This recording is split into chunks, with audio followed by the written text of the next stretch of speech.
Hello everyone, I am Kia Roy, a nursing intern. Welcome and welcome back to my channel. আশা করি তোমরা সবাই ভালো আছো। আর আজকের ভিডিওতে আমি তোমাদের জিএনএম ফার্স্ট ইয়ারের ফাইনাল এক্সামে কিছু কোশ্চেন পেপারস নিয়ে বলবো। এই কোশ্চেন পেপারগুলো আমি যখন 2022-এ জিএনএম ফার্স্ট ইয়ারের ফাইনাল এক্সাম দিয়েছিলাম তখনকার, অর্থাৎ এই কোশ্চেন পেপারের এক্সাম আমিও দিয়েছিলাম।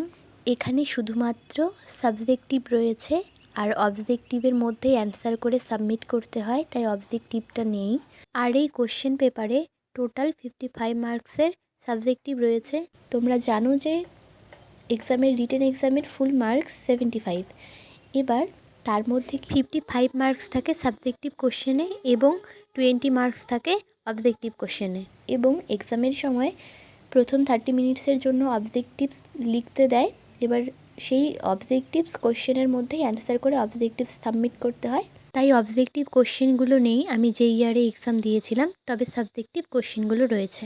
এবং তোমাদের নার্সিংয়ের ক্ষেত্রে কিন্তু আরেকটি বিষয় রয়েছে, সেটা হলো 10 ইয়ার্সের কোশ্চেন্স।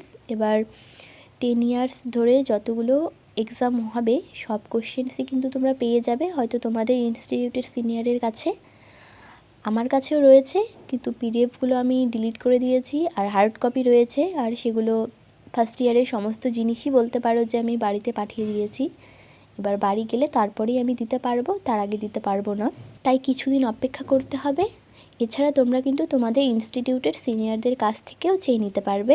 আর এই কোশ্চেন পেপারগুলো দেখে তোমাদের মধ্যে একটা ধারণা তৈরি হবে যে নার্সিংয়ে কীরকম কোশ্চেন্স হয়। আর সেই সঙ্গে কিন্তু 10 ইয়ার্সের সমস্ত কোশ্চেন সলভ করলে তোমাদের পাশ করা নিয়েও আর কোনো চিন্তা হবে না। তবে যদি ভালো নম্বর তুলতে চাও তাহলে কিন্তু শুধু 10 ইয়ার্সের উপর ভরসা করলে চলবে না, সেই সঙ্গে বইও ভালো করে পড়তে হবে। আর 10 ইয়ার্স থেকে মোটামুটি তোমরা আন্দাজ করতে পারবে যে ইম্পর্ট্যান্ট টপিক কোনগুলো। আর পুরো বইই যে পড়তে হবে তা না। আর একটা বিষয় বলি যে অ্যানাটমি সাবজেক্টটি ফার্স্ট ইয়ারে একটু কঠিন বলেই মনে হয়। এটা শুধুমাত্র আর্টস ব্যাকগ্রাউন্ড থেকে যারা আসে তাদের জন্য নয়, যারা সায়েন্স থেকে আসে তাদের ক্ষেত্রেও কঠিন মনে হয়। তো এই সাবজেক্টটি অবশ্যই ভালো করে পড়তে হবে, কারণ কঠিন সাবজেক্ট বলে এরকম না যে ভালো লাগছে না পড়বো না, এরকম করলে চলবে না। অ্যানাটমি সাবজেক্টটি কঠিন হলেও কিন্তু খুব ভালো করে পড়তে হবে, কারণ এখানে অনেক বিষয় জানার রয়েছে। আর এখন যদি তোমরা ভালো করে অ্যানাটমি পড়ো তাহলে থার্ড ইয়ারেও অনেক সুবিধা হবে। আর নার্সিংয়ের ক্ষেত্রে টপিকগুলো না একটু হলেও রিলেটেবল, মানে ফার্স্ট ইয়ারে যেগুলো তুমি পড়বে সেগুলো গিয়ে দেখবে সেকেন্ড ইয়ারে তোমার আবার কোথাও না কোথাও হেল্প লাগছে বা পড়তে হচ্ছে। তাই ফার্স্ট ইয়ারে আমি এই টপিক ভালো লাগছে না কঠিন বলে বাদ দিয়ে দিচ্ছি সেরকম করলে চলবে না, কারণ নার্সিংয়ে 3 বছর ধরেই কিন্তু সেগুলো দেখবে কোনো না কোনোভাবে তোমার লাগছেই। আর অ্যানাটমির ক্ষেত্রে বলবো, যদি তোমরা বই থেকে বুঝতে না পারো, কঠিন মনে হয়, তাহলে অবশ্যই ইউটিউব থেকে বিভিন্ন টপিকের ভিডিও দেখো। তারপর বই সঙ্গে নিয়ে বসো, সেই সঙ্গে 10 ইয়ার্সের কোশ্চেন্সও নিয়ে বসো অ্যানাটমির ক্ষেত্রে। তারপর কি যেগুলো ইম্পর্ট্যান্ট টপিক রয়েছে সেগুলোর নোট তৈরি করো, সেভাবেই কিন্তু পড়ো, কারণ বইয়ে এমনিতে অনেক বেশি করে দেওয়া থাকে, তোমরা নিজেরাই ছোট করে নোট তৈরি করো।